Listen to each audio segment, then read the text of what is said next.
પણ અમે બે જણા છે, કોઈના બાપને અમારા વિસ્તારમાં ઘૂસવા નહીં દેવો.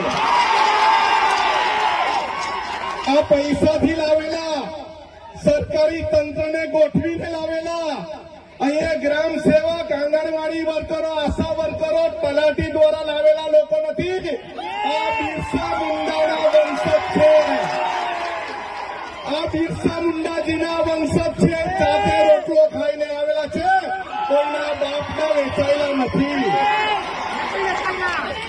આપણે સૌ એક વાત સમજી લેવી જોઈએ કે પોલીસ હોય, સરકારી તંત્ર હોય કે લુચ્ચા ભાજપના ચોર લોકો હોય, અમે કોઈથી ગભરાતા નથી.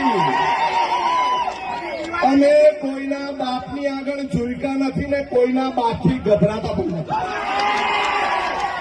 આ આદિવાસી સમાજ કોઈ પ્રમાણપત્રથી નથી બનેલો. આદિવાસી સમાજ આદિવાસી માના કુખેથી જન્મેલો તે આદિવાસી છે. અત્યાર સુધીના અમારા 13 જેટલા પડતર પ્રશ્ન અમને સોલ્વ કરી આપો, પછી તમે વિશ્વ આદિ દિવસ ઉજવો અને પછી તમે બિરસા મુંડાજીની જન્મ જયંતિ ઉજવો. અને તમારાથી એક બિરસા મુંડાજીની પ્રતિમા તો મુકાતી નથી અને જનજાતીય ગૌરવ દિવસની ઉજવણી કરે.